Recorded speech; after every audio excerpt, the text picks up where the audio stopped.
Okay, it worked. Hi, It everybody. This is has. Joanne Ewing from Reach the Unlimited. We have technical issues trying to get on, but I would like to welcome my beautiful guest today, Sheila French, who's going to be with us, and we're going to talk about mediumship and the journey to mediumship or through mediumship. Thank you for being here. Can you tell everybody a little about who you are, Sheila? Well, thank you for inviting me, Joanne, and to be able to join you out there in the USA. Um, I'm Sheila French, and I could give you all my qualifications, and there are quite a few. And it looks quite impressive, when you write all the letters after your name. So I'm very much a professional medium, and very much I've been through an education system that's taken me up to diploma level in teaching also. But I don't really like to put those things after my name because I think it makes it somehow unobtainable and special. So I'm Sheila French, a very Capricorn grounded medium from England, and that's what I much prefer to be known as. I love that. And you are very grounded and you are very good at what you do. Personally, I will know that because I have worked with you. How did Yes. you get to doing mediumship? What was your journey to bring you to that? Well, it really is an addition to what I've just said, Joanne, Mhm. in that, I'm sure you've had guests on who tell you, I had a vision, Mhm. or the spirit world gave me a message, or something amazing happened. And my story really is a very ordinary story. And therefore it puts me in my place that I'm not anybody special. Um, I was a practicing Christian until I was 21. I was brought up in a family that went to church, and I went to church. I was confirmed and baptized in the Christian church, became a Sunday school teacher of young children, did my Bible studies, and I was very comfortable. It was very much a go to Sunday religion for me, not necessarily Monday to Saturday, but I was very comfortable to call myself a Christian. And around the age of 20, I got married and started a new life, and suddenly this didn't fit anymore. It just it was more like you turn up on Sunday and there's this routine that you go through. So I began to let that fade away in my life and not pay it so much attention. um, and then I just got on with life. And then at the age of just 30, just before 30, my husband's mother had motor neuron disease. You call it ALS in Okay. America. And at that time, I mean, we're talking quite a few years ago, nearly 40 years ago. Um, at that time, there was absolutely no treatment, no cure, no nothing. I mean, even the doctors had to be educated because they suddenly had a patient diagnosed with it. And somebody my father-in-law worked with went to see a healer for we call it tennis elbow, when you've played too much tennis and the elbow hurts. And he said, oh, this man's amazing, why don't you take Hazel? And when you're desperate, you don't question anything. I mean, if anybody knows motor neuron disease, ALS, particularly 40 years ago, it progresses on a daily basis. It's there before your eyes. You see the deterioration. For my mother-in-law, it was less than 18 months from beginning to end. Wow. So you don't take a tablet, you don't see a doctor because there is nothing they can offer you. These days, things are a whole lot better. Mhm. Thankfully, a whole lot better. Um, so we went to see this man. No idea what a healer was. Went to his house, took her there, and he said, "Oh, I don't want you to come in. I'll take Hazel in by herself." Ooh, a little bit worried now. We're not sure what's going to go on here. Mhm. And after about an hour, she came out. At that time, she was already having problems speaking. And she just came out brighter. I mean, that's the only way I can say it. Not necessarily energetically brighter, but in herself brighter. And she asked to go again. So we took her again and we took her again. And her physicality deteriorated greatly over a period of 3 or 4 months, to the point that she couldn't speak and couldn't eat and things like that. But every time she came out from this man, there was something about her that was brighter and better. And she sadly passed, but before her passing, she asked for this man to take her funeral. So that was arranged. So she had what we now know was a spiritualist funeral, Mhm. talking about the life to come, and talking about the possibility to contact those people and to stay in touch with your family. And after that, shortly after that, my husband and I, we then became self-employed in we had a campground at that time. It's 24/7. So it all slipped away a little bit again. Mhm.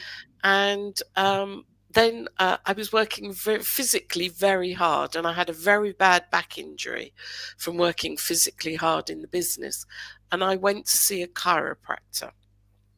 Do you have a chiropractor? Is that what you call it out there? We do. Uh-huh. Well, I'd never been. I didn't know what it was. Again, somebody had said, go, it'll help your back. And before this lady started, she just stood with her hands over my back. And, now these things make sense, don't they, as you Yeah. understand more and more. But at the time, I said to her, why do I think that this isn't chiropractic? And she said, well, actually, she said, I'm a healer, but I'm not allowed to tell you that because I'm not allowed to do it. So I said, oh, you can do anything. As long as I can get off this table and walk, you can do anything you like. So while she was doing the chiropractic, which was very painful, Mhm. she was telling me about healing. And this is where life deals you that moment, and you either take the spark or you don't. And she said to me, I'm going to the Arthur Findlay College tomorrow, which some of you may have heard of, is a centre for education in psychic studies here in the UK, a residential centre. And it's their open day, and I've got 2 tickets. Would you like to come? So I said yes. I didn't know this woman. I didn't know what the Arthur Findlay College was. I didn't know what the word mediumship meant, really. We just had this brief touch with my mother-in-law. And I went. And as I walked through the door by myself, I wasn't part of their group. Mhm. I knew that I would teach there, Wow. which I then went on to do some years later. So my education was through there. And I started literally knowing nothing, not even the language of mediumship. Didn't Mm. even know that a medium spoke to the dead or could feel energies. Didn't know the definition of the spirit world. I'd Mhm. talked about ethereal world through Christianity, Mhm. heaven and hell, but not the spirit realms as such, with connection to those who've lived and passed.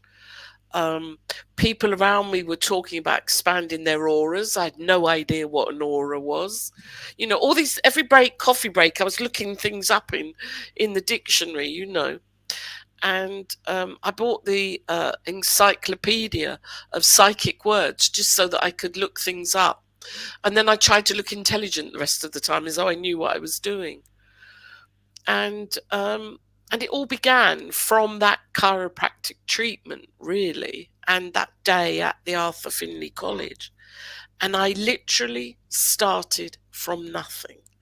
And that's what's important about my story, Joanne, is I don't believe people are chosen to Mhm. work with the spirit world. I don't think people have to have some special power to talk to the spirit world. I don't believe that you have to have some uh, magical, Mhm. energetic form to be able to receive from the spirit world. You just have to take that spark and say, now that's interesting. I'm just going to follow that spark and see what I can understand from it. And you can literally learn what you're capable of doing. Right. And you can learn to be open to the possibilities. But you see, the important thing is if I can do it, anybody can. Well, I Literally. think the thing that really gets me in what you said, and a lot of the problems that we have, I think more so today, is that doubting of self, or that not listening to that inspiration, or that, what you said, spark, right? That Yeah, calling, whatever that is to you. And I think that's the one thing that I like to really emphasize, is not being afraid of experiencing something, because you can always say no if it doesn't work for you. absolutely. Taking that Absolutely. step. And so, did you have any sense of, oh, is this for me or is it not? Or did it just seem Oh, like a the right move? 100%. Honestly, I think for probably the first 5 years, if somebody had proved to me it was rubbish, I'd have walked away quite happily. I mean, really, for 5 years, Yeah. and by 5 years, I was already beginning to do public demonstrations, and Mhm. I was already beginning to work with individuals. But if somebody had come along, I'm a scientist. You know, my Mhm. education is in science. When I had a proper job, it was science, Mhm. and so I was born to ask questions and Mhm. to look for evidence and proof. And I think when you talk about self development, um, you know, I it was never a pretty journey for me. It was never a love and light and unicorns and rainbows for me. I mean, there was a lot of shouting, screaming, kicking, and arguing for me, and a lot of crying, an awful lot of crying with frustration. I can remember the very first lesson I ever went into, first bit of education ever in contacting the spirit world was a meditation. And I had a wonderful teacher who was very, very grounded, fortunately, but we were all complete beginners. Mhm. And we did this meditation, and the first lady went, "Oh, I have all these television screens, and there's a different face on every screen." I thought, well, I didn't get that. And then the next man said, "Well, I've got a guide called Zoe who lives on the seventh plane, and she thinks this one, me, is evil." And I thought, well, I haven't got a Zoe. And then someone else said, "Oh, I could see all these colors of the rainbow moving around the room and building the energy." I thought, well, I didn't get that. And my teacher came to me and she said to me, What did you get, Sheila?" And I went, "Well, it was really strange," because I said, I felt like I became a man, and it was really weird. I said, "I'm really sorry. I didn't see anything like other people saw." She went, "Oh, that's okay. That's normal." And she did that for about 5 days with me. And then on day 6, she explained to me what trance mediumship was about. Mhm. And then I thought it was really even more weird and a little bit scary. And oh my goodness, I think I want to go home, you know. And I was very lucky that she just took me on this very simple, Mhm. very ordinary journey into just beginning the first few steps. But all that week, I can remember thinking, am I crazy? I mean, Mhm. every day waking up Absolutely. thinking, is this Mhm. some sort of cult that's brainwashing me? Am Mhm. I vulnerable because I've left my Christianity behind? I was well past my Christianity. So it Mhm. wasn't the fear of evil or anything, but it was more like, am I looking for something? Am I hungry for something? So I'm Mhm. just reaching out, you know. And I can remember asking people, "Don't you feel a bit crazy? Don't you think this is all a bit mad?" But say, "Oh no, it's beautiful, it's natural." I kept thinking, well, it doesn't feel like that for me. So I think for me, the personal development began on day one. Mhm. You know, I had to really look at what could I trust in me, Mhm. and what did I know was me, and what might be my failings or my wishes coming out, rather than what was actually happening separate to me. Well, I And I feel like the other part of it too, though, and I think that as we're going through training, we can often compare ourselves to other people. And in your example, it was a clear case of, you had a completely different experience, and it didn't make your experience wrong. It just made it no, yours. Yet we tend to put ourselves down, or feel like we're not good enough because we didn't have the unicorn and, magical absolutely, fairy dust that flew over us, but we had absolutely. our own experience. And for me, that Mhm. was resolved by having a good teacher. a Yeah. good, sensible, factual, experienced, Mhm. a teacher who just dealt in facts. This is what you've got. This is what it might mean. Do you Mhm. agree? You've got the opportunity to disagree. A lovely lady called Marcia Day, and I'm so grateful that the Mhm. beginning of my journey was with her, because now as a teacher I see so many students who are not supported in those Exactly. questions, in those fragile parts of themselves. And And you that's see the important. other sorry, Joanne. That's important to be able to acknowledge that and say, this isn't right for me. Because if you're feeling Yeah, uncomfortable, then you yeah, have to ask why and be able to find someone who can't. Because it is, yeah. as we know, it's a very natural experience to talk to the spiritual world.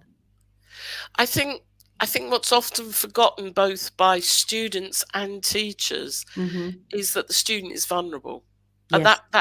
Particularly in those early stages, but Hmm. even when you're more developed, you go 10 years into your development Hmm. and you're making that step up to being so-called advanced or so-called professional.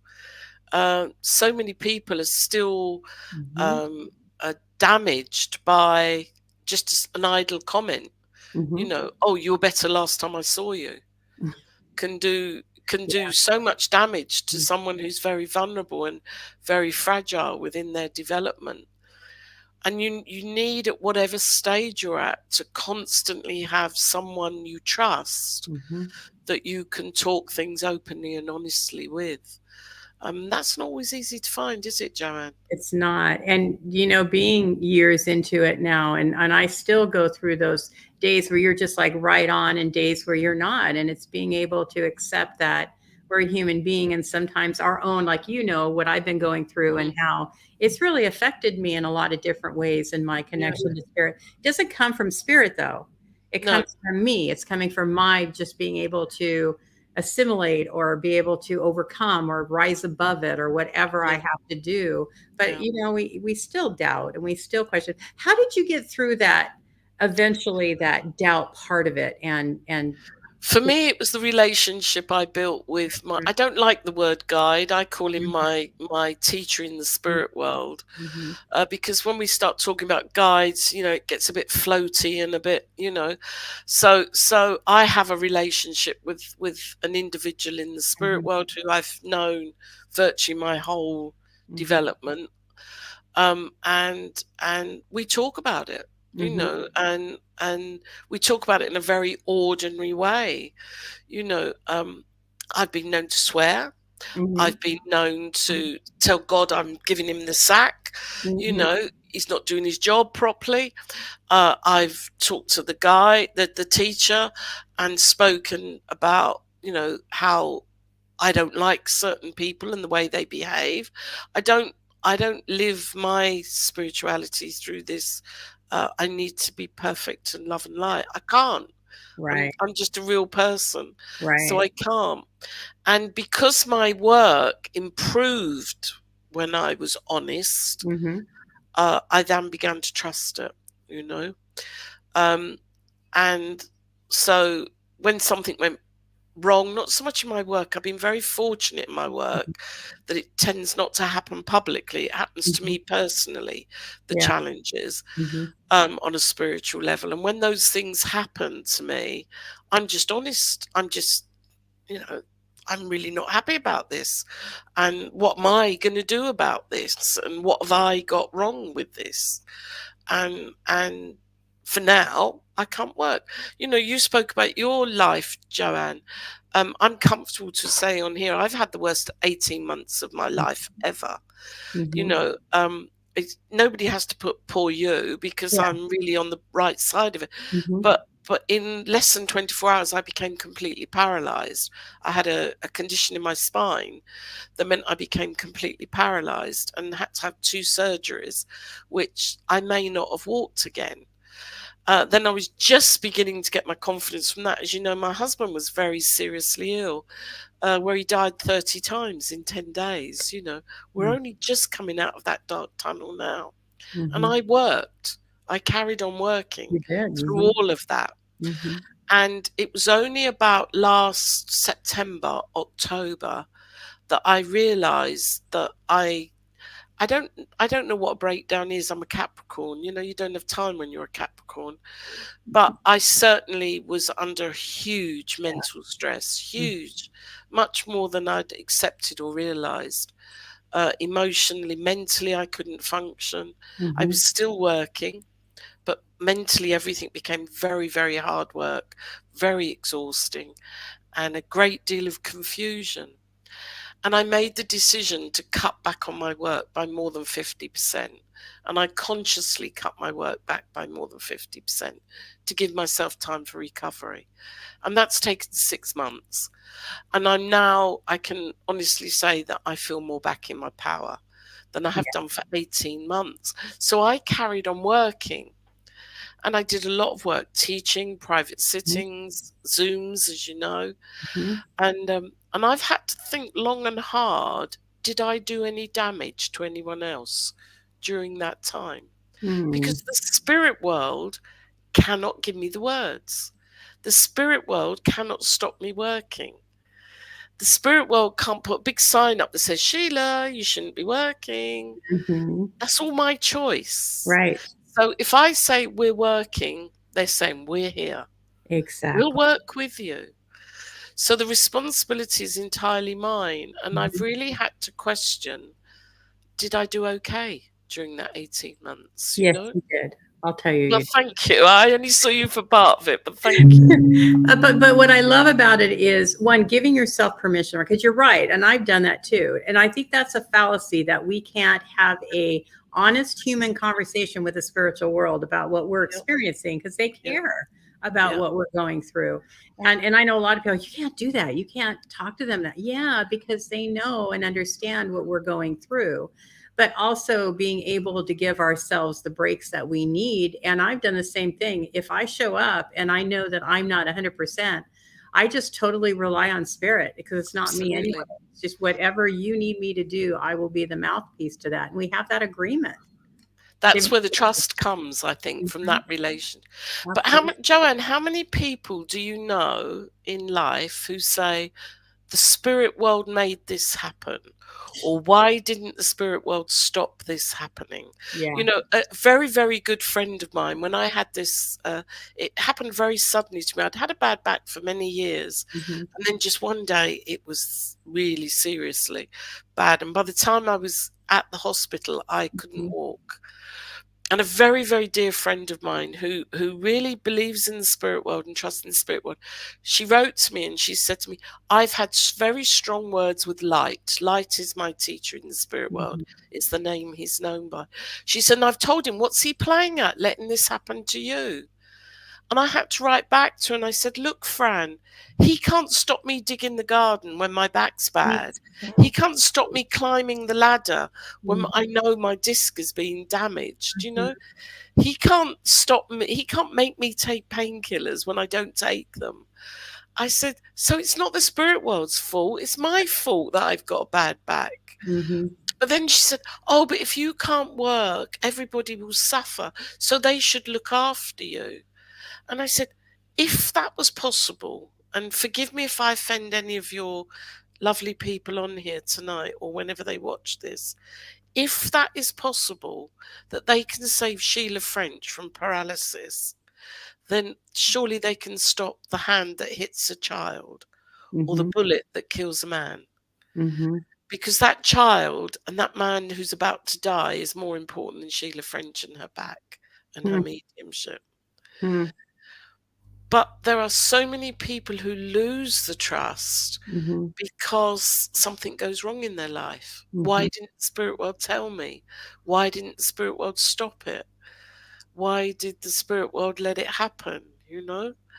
And they lose the trust. Hmm. And the trust is they will show up. They will always show up, no matter how Yeah. stupid you are, Mhm. no matter, how wrong you are, they will still always show up, you know? Or how stubborn you are. Yeah, exactly. Exactly. Bullheaded you are. I think that's something that I've really learned through my experience because when I can look back at certain things that have happened in my life, you can see where it starts by your action. You can see, oh, if Absolutely. I wouldn't have done this, then this wouldn't have happened. But from my experience, I wouldn't turn anything that I've experienced back because it's created who I am. And I know people say that, and it could be tongue in cheek, but Mm, it actually has created who I am and yeah, showing me that I can rise above it. I will rise above it. And I will also learn from it, but it also makes me a better medium because yeah, I've had life experiences that I can choose from or work from or have knowledge from that will give absolutely. me information that I need. Yeah. Yeah, I agree with You you. know, one of the blessings of my work is with the trance work, Mhm, particularly, which sometimes is known as channeling in the mhm, USA, which I do most of my work with that. mhm. Um, you realize that the spirit world have a completely different perspective. Right. And one of the flippant comments that's often said, it's usually said in a joking way, um, but within a greater philosophy, a more in-depth, profound philosophy. The spirit world will say, what is the worst that can happen? You Mhm. drop dead, you know, We've which already had that conversation before, so exactly, we're better off. exactly, exactly. And it's true. Yeah. You Mhm. know, we we can't always see the bigger picture. That's Right, being a human being. That's not a right, failing. That's right, just being a human being. And the right. blessings of the spirit world work for me is that I've learned to have a different perspective on Mhm, things, like my back. You know, I can honestly say, for the one and only time in my life, I was powerless. I was in a bed where I couldn't move. I couldn't, mhm, use the bathroom by myself. I couldn't do anything. So Sheila French, the powerhouse, had completely disappeared. Couldn't even speak to the spirit world because I just needed to survive. That's all I had to mhm, do was mhm, survive to the surgery. I couldn't go into meditation, nothing like that. It mhm. was all about survive the next hour, survive the next hour. And I think the spirit world gave me this understanding of you've got to wait, you've got to be patient, you've got to see what the picture is here. This is only the first chapter. What is the second chapter? What is the third chapter? And it's not as profound as what is the lesson you're going to learn. Right, It's literally this is part of a story. right. And yet in the moment you get lost in it, completely lost in it. And you think, my life's coming to an end, and you know and maybe I would have been brilliant at basketball in a wheelchair. Who knows? But but trying to find your power in a situation like that often means a change of perspective. Yes. I think the spirit world through the trance work Mhm. very much have given me that understanding, and I think that's how my trance work helps clients as well. Is you're thinking of it this way? Have you thought of it this way? You know. I think the thing too that is important in what you said is that we often feel like if I didn't do my meditation today, then I'm going to be separated. If I don't do my inner work, I'm going to be spirit doesn't work that way with us. That's our Mhm. thing to do. I know Yeah. it for me. I love my meditation because it does mentally and Mm. in every level bring me closer to the spiritual world, but it's not that they're not there whether I do my meditation or not. It's that it's Exactly. my experience that I'm dealing with. Yeah. As some of the least spiritual people I've met in my life will proudly tell you they meditate for an hour every day. Uh-huh. And then they will behave the least spiritual during the day. And it's almost like, well, I've done my meditation, therefore it's okay. You Yeah. know. And I think I don't care what your tools are to come to your understanding. Mhm. If we look back, Helen Duncan is a name that people watching here could look up. Mhm. Helen Duncan drank a lot of whiskey, so much so that when she was working, people could smell the whiskey in her energy, particularly in ectoplasm when she was doing any sort of Mm. physical materialization. Mhm. Um, there are quite a few of the old characters, the sort of 1950s, 1960s characters who were big drinkers, big smokers, Mhm. a bit misbehaving, but they were amazing mediums. I don't care and very spiritual speakers. Uh-huh. I don't care what your pathway is. It's not a go to church thing. That's easy to be spiritual, to go to church on a Sunday.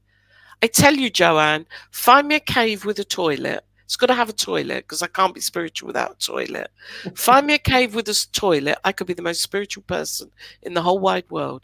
It would be easy, wouldn't it? In a Yeah, cave by exactly. yourself, Yep. nothing else going on to interfere with your thoughts. Yep. And as long as it's got a toilet for emergencies, you could be the most spiritual person in the entire world.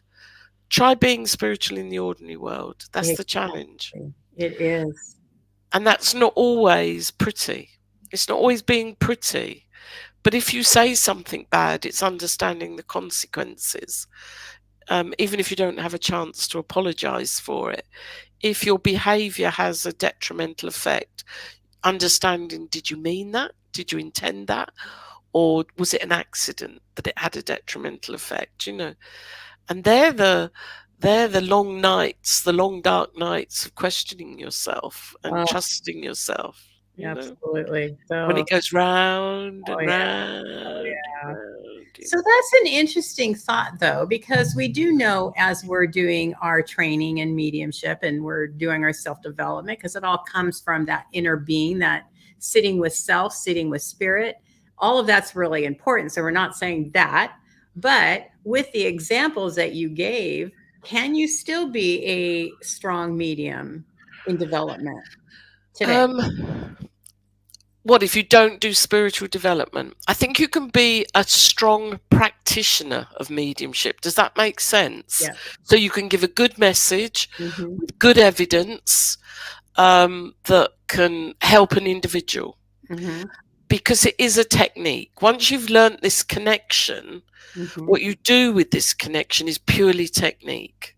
So anybody and everybody, I believe, can make the connection in one way or another.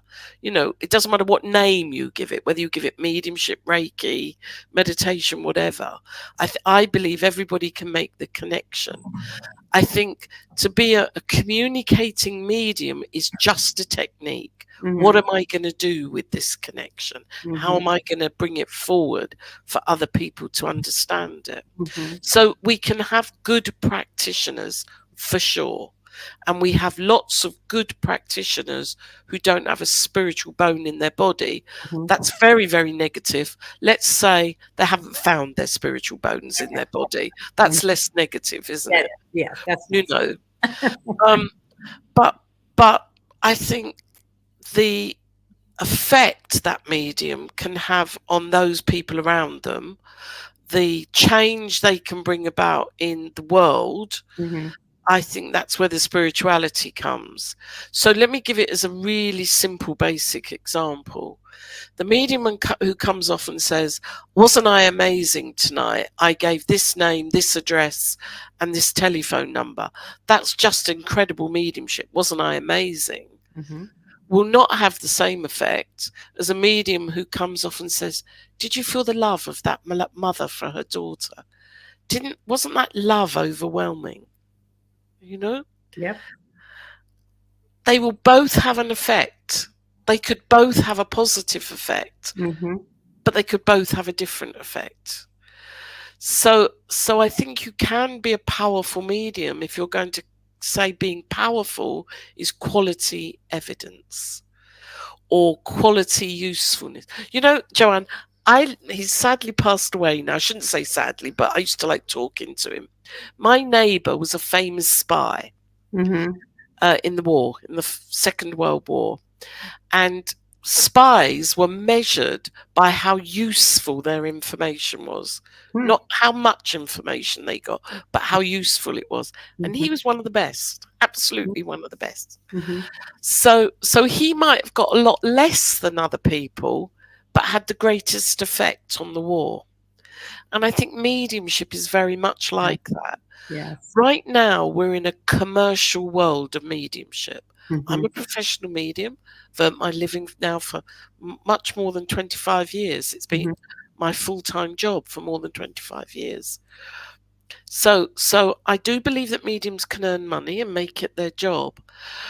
But but it's not so much how many readings do you give, how much do you charge, how many days of the week do you Mm. work, how many countries do you work in. It's what effect does your mediumship have? That's what's important for me. I became an international medium, so that means you leave England to go do it. So you could go to Scotland and they'll still call you an international medium. But I became an international medium, and everybody that did the advertising would write Sheila French, DSNUT, international medium, like it's a qualification. Uh-huh. And my students said, "Oh, you fly every weekend, you fly, and you go to this country and you go to this, it must be amazing." I said, "Do you know, all an international medium is that you spend hours at an airport waiting for your knickers to arrive." Do you call them knickers in America? Your We don't. underwear. Your underwear to arrive. Because if your underwear doesn't arrive, you're a useless medium. Mm. You're just worrying, where is my underwear? Yeah. I said, it doesn't mean anything else. It's just that you knew the right people who wanted you to go to their country and work for them. That's all it means. But for a while, being an international medium, Yeah. people said, well, you must be better. You must be working with more people. And that's not true. There are people who go abroad and have groups with maybe 2 or 3. Then there are people in this country, week in, week out, Mhm. demonstrating to Mhm. 50, 100 people, Mhm.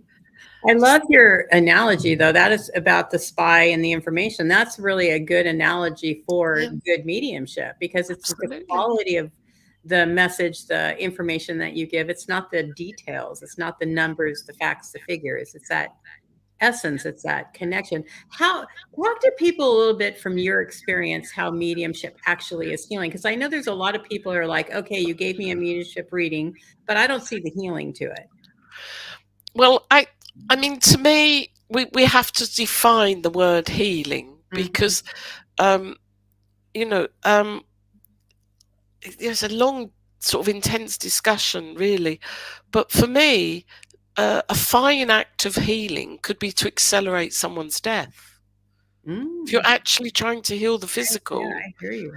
it could be a wonderful act of healing that you accelerate. I don't mean you put your hand over the mouth and smother them, but the energy Yeah, accelerates their yeah. death, Mhm, which reduces their suffering mhm, and also the suffering of people around them. mhm, So I think we have to define healing. And for me, healing has to be supporting the client, mhm, supporting the individual. So that supporting could be a good telling off.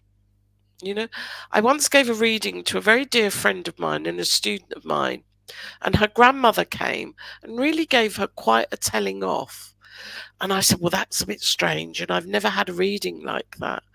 And she said, she's the only person that I would ever take it from. She said, I would ignore anybody else who said that to me. But because she said it to me, I can't ignore it. And it wasn't a pretty, loving reading, mhm. but it was very supportive of what she needed at that time. Right. So support could be that you make someone go home and think about all the things that are wrong in their life so they go and change it, Mhm. rather than pretty talk that makes them just smile and feel happy for Yeah. 5 minutes. Mhm, Um, a reading I always tell as an example, I probably have told you, Joanne, in the past, a trance reading that I was giving. I was working in Switzerland very early on in my career, and I was working in Zurich, which is all based on finance. Entirely, the whole city is based on banking and mhm, finance. I mean, most of the gold for the whole world is in Zurich. mhm, And I was giving private sittings, and a man came in who was clearly a very wealthy banker. You recognize them as soon as you see them. They call them penguins because they have very white shirts and very black jackets, and so they call them penguins. So this man came in, and he sat down, and my introduction in those days used to be, why have you come for a sitting? I don't do that now. I've learned from experience that's not a good way to do an introduction.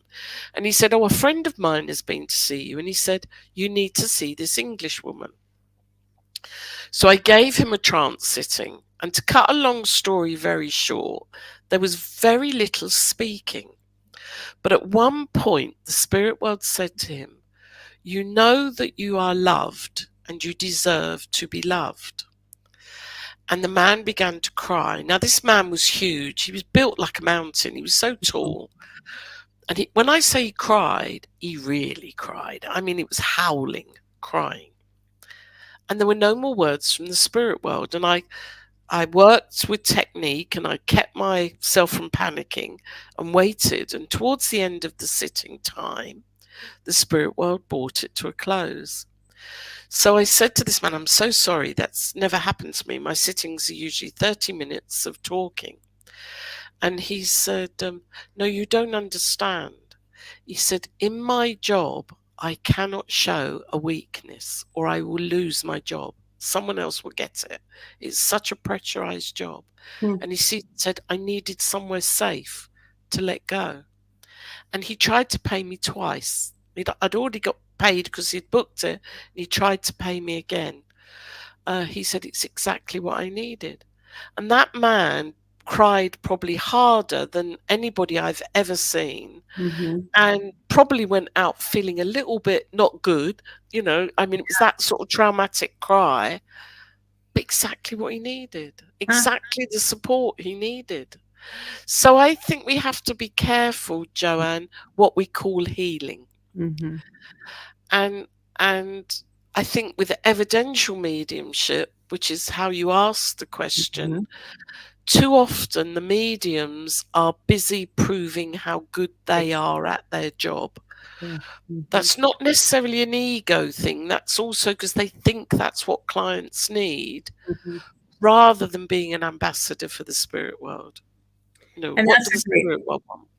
that's a great story because often we get into situations where we don't understand what's going on and we feel that we have to perform versus then just trusting the Yeah, information that we receive. yeah. Yeah, I've had many of those. Um, I met a lady recently. I didn't give her a sitting, but Mm-hmm. she knew what my job was. So she told me about a sitting that she'd had. And she said this sitting was so general, it was absolute rubbish, complete rubbish. But she said there was one thing she said. And I said, "Oh, what was that?" So she said, "He wants to say thank you for the white rose." And the day of the sitting, she'd been to a grave and laid a white rose. Mm-hmm. And she said, nobody could have known that. Nobody at all. So she said, "I know he was there." But she spent 30 minutes telling me how bad the sitting was. Because it was. It was really general and Yeah. really not a good sitting at all. But there was one piece of evidence that that lady was convinced she'd had a reading from the spirit world. I feel like that's a pretty common thing, though, as we go, because our goal is to be an evidential medium. The job is to prove that is your loved one. But so many mediums think that that's the whole picture, that's the whole story. And it took me a long time to come out of just giving those evidential information, pieces of information, to realize it's that heart to heart connection, too. That's the most important part of that reading, of that connection. I think we have to be careful again what is proof. Certainly when I learned and when I was training to become a Mhm, teacher, I did a formal training to become a teacher mhm, of mediumship. You were given lists of what is evidence and what is mhm, proof and what is good evidence and what isn't. I think as a whole here in the UK, that's changing a mhm. little now. Um, but I think we have to be careful what we say is proof, what proves an individual. A lot of people say, "Oh, I can't get names because it's the best piece of evidence." Well, is it? I don't know. Exactly, Is it? exactly. Might be for some clients, Mhm. but for that lady I'm speaking about, it was a white rose, just a simple white rose. You Yeah, know, it could be, I don't know why, but I keep dropping my H's. I'm saying I had a nice time when I had an ice cream. And somebody says, "Yeah, but my dad always dropped his H's. Um, so I think we have to be careful what is proof for the client. I just had a reading where all I said was an apricot.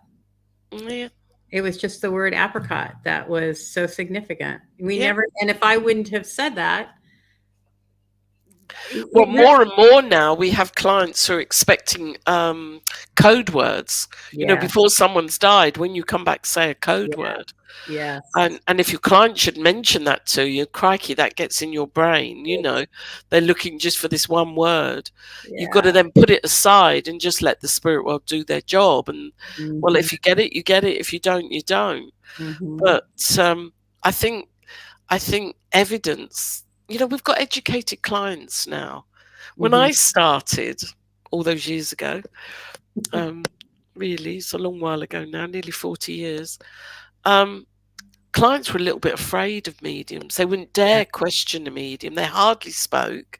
You could barely get a yes or a no out of them, and you didn't get any feedback at all. You know, um, which was good training because yeah, actually you've got to go back into this trust with the spirit world. So it was mhm, excellent training. And I know certainly working with you guys out there, which has been an education from me, your clients behave quite differently to clients here in the UK. You mhm, know, they come in with a demand, they come in with an expectation. They're not afraid to tell you that I'm looking for this or this or this. mhm, Um, and we've got educated clients now, so they have the right to expect what they want and what they need. You can't force it to come, mhm, but they have the right to expect it, and they have the right to judge you. You know, yeah, particularly if they're paying money, they have the right. right. If you were to start again, would you do it over again? Oh, that's a good one. Um, I've got to say yes because I love my job. Mhm, I didn't love it during COVID when I had to work on Zoom. I much prefer working in a classroom with students, mhm, or working face to face with clients. I mean, now most of my work is teaching. By mhm, far, the majority is teaching or demonstrating now. Um, yes, I would definitely do it again. I'm not a great person like you that would speak about regret because, you know, everything that wasn't good I learned from. mhm. My only regret was I didn't always learn quick enough. I think that's the thing that I would like to change. Some things, What some do you things. mean by that? What do you mean you didn't Well, quick enough? I had recurring issues where I misplaced trust in teachers Oh, and um, people who I took the pathway with. I see. I've always trusted people Mhm, openly, mhm, and that caused a lot of problems. And it took me a long while to realize that being totally independent was a good thing mhm. and not seeing it as some sort of failure. Once I'd got that sorted out, Interesting. Hmm, it was much easier. It's quite a competitive world to be a professional medium, particularly yeah, here in the UK, where mhm, there's this sort of community base, particularly with things like the Spiritualist National Union, the Arthur Findlay College, and things mhm, like that. They're very community based, which is a good thing. But if you're on the outside of that, you have to learn that's not necessarily a bad thing for you as an individual. So I it see. took me. I did those lessons over and over again before I really got them. Mhm. Um, but no, I don't think I would. I don't think I would change anything. Other than perhaps I would have learned the computer before COVID, so it wasn't quite such a shock during COVID. That's about all. But you weren't alone on that. I mean, Oh. before COVID, people didn't even think you could do mediumship on the internet. No. Well, I still have my questions regarding trance and things. But Really? you know, I wouldn't have met you guys in America. You know, I'm coming out to see you all now. I wouldn't have had that opportunity if it hadn't have been for COVID and Zoom. And it's only me. It's a I'm a technophobe. You know, I really am. I'm very lucky you met Sally, my daughter, you know, Yeah. or my husband just now to help me set this up. You Uh-huh. know, I'm a real technophobe, so it interferes with my brain, not in an energetic way, just in a oh my god, I don't know what I'm doing way. Um, so I find it more difficult to just relax into the job, which I prefer to do. But hey, it's opened up a whole new world, not just for us as teachers and mediums, but Right. also for clients. Yeah. If you look at a country like Germany, it's Mhm. still illegal. It's actually illegal to be a healer or to be a medium in Wow. Germany. Wow. So they call it healing prayer, and I don't know what they call mediumship really. They still call it mediumship, but strictly it's illegal. So there are a lot of people are closet mediums. You know, their family don't know what they do, so they can't have a weekend off for a workshop. But to have a couple of hours when the kids are at school on Zoom, of course, it's opened up a world to them. Yeah, absolutely. And now you can see demonstrations from mediums all over the world, which means you can see the differences, the cultural differences. You can get teaching from people that maybe you couldn't have traveled to.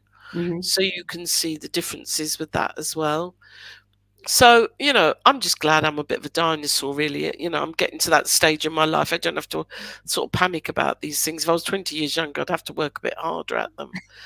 But um, but but yeah, that's the only thing I would change. I think yes, I would go into it, Okay. even though it wasn't it. My family didn't want me to. My husband certainly didn't want me to. Really? Huh? Oh no! I mean, it was like having an affair at the beginning. There was Oh, something I loved slightly more than the family yeah. at the beginning, Hmm. and it was only when, again, I hit a brick wall with a big problem with some other people I was involved with, and I wanted to give up at that point. Hmm. And my husband said, "Don't give up," because he knew I'd be even worse if I gave up than I was doing it. Yeah, And now, as you know, my husband supports me fully with it absolutely. in more ways than I could have imagined. Yeah. So, so I guess there's nothing I would change except Sheila. I think Sheila could have just got the message a bit quicker sometimes. Yeah. I think that's for all of us. If I could have gotten out of the way sooner than I still get in the way. So you mentioned you're going to be coming to the U.S. Do you want to tell people about that?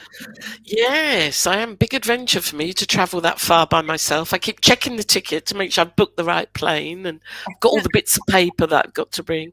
I'm coming out on the 3rd of May and I'm working until the 14th of May in Concord with Catherine Glass Hmm. and in Haverhill with Nancy Smith. Yes. Smith, that's her name, isn't it? Nancy Smith. Yes. Yes. And we've got a variety of workshops and sittings and demonstrations, and the two girls can be found on Facebook quite easily Now, do you with have the that on information. your webpage, or do you have No, that we're doing it through theirs because all the contact is through them. They're doing all the arrangements. I just say yes when they ring me up, but so they're doing all the arrangements. So if you ask me a question, I'd have to ask them anyway. So if you on? see I'll post Catherine, it. thank I'll you. post it. Yeah, I'll post There's a lovely poster that they've made, the girls as well. But what I'm looking forward to most with it is what I found from working with you guys on this Zoom, because we've worked together now for over a year, nearly 2 years now. Yeah, yeah. Is I love that every country, I teach in many countries, but every country, the teaching and the clients are different. So as a medium, that tests me, that challenges me. Hmm. And as a teacher, that challenges me because I have to understand your working environment or your possibilities. And I have to find the language that fits with the way that you work in your country. Right.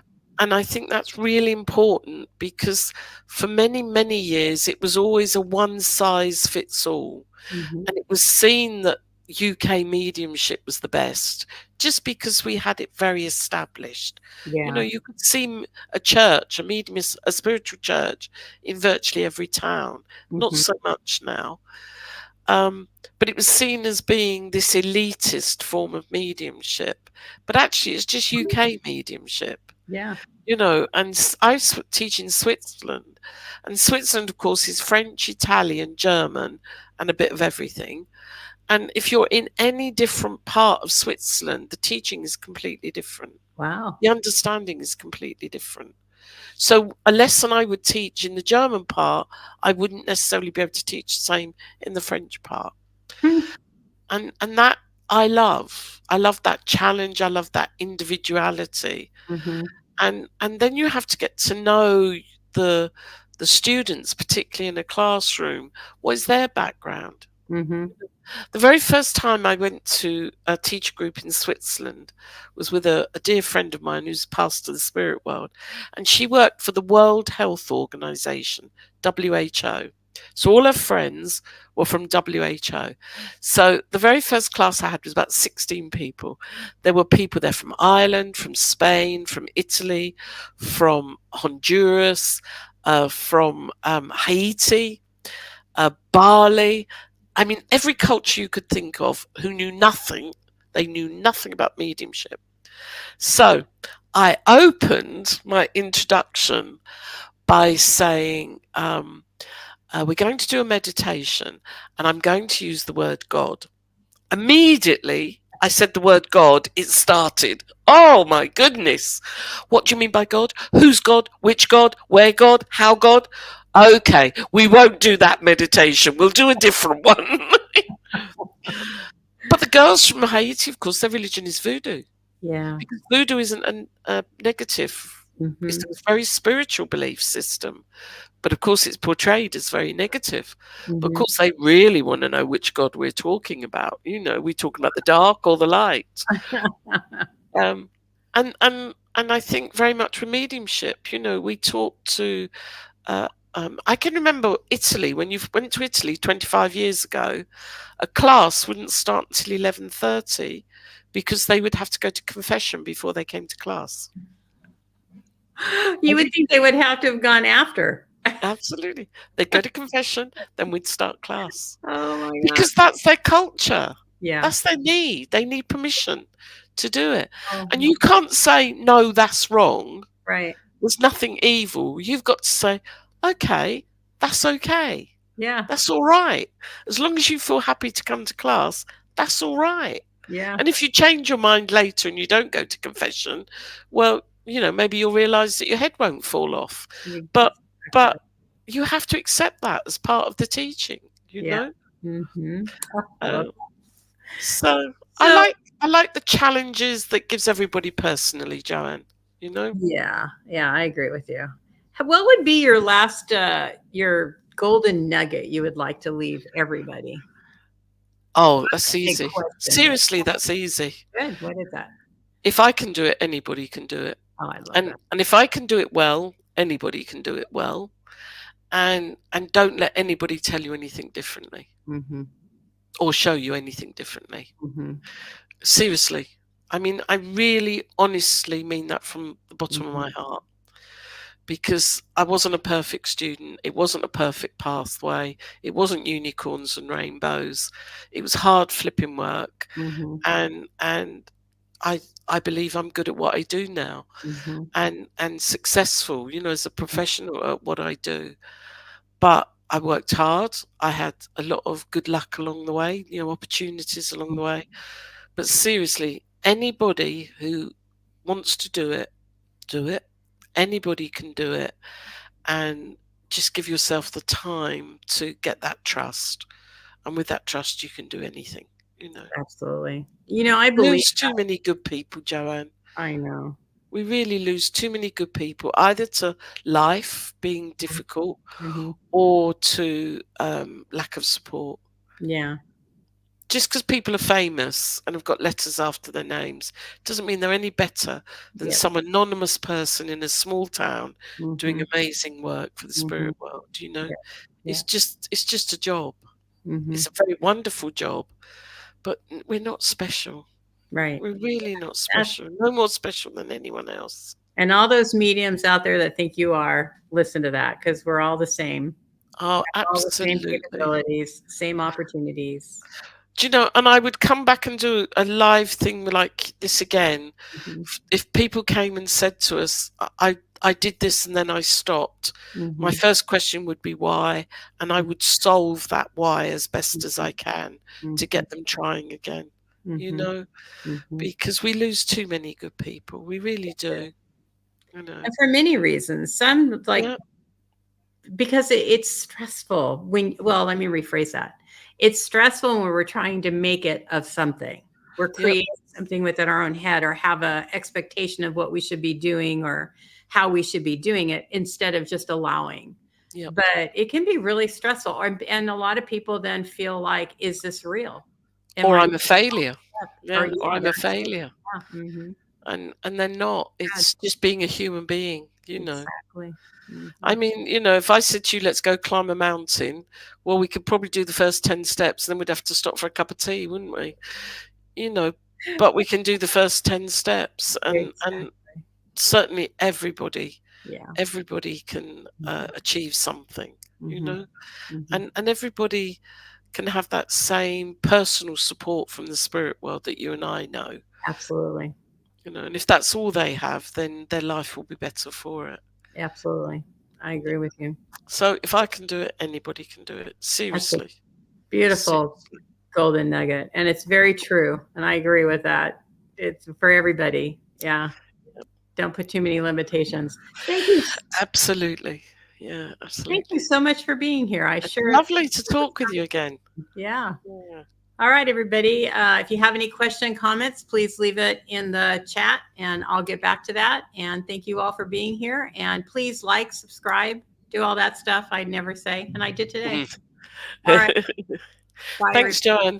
Bye, Thank everyone. Bye.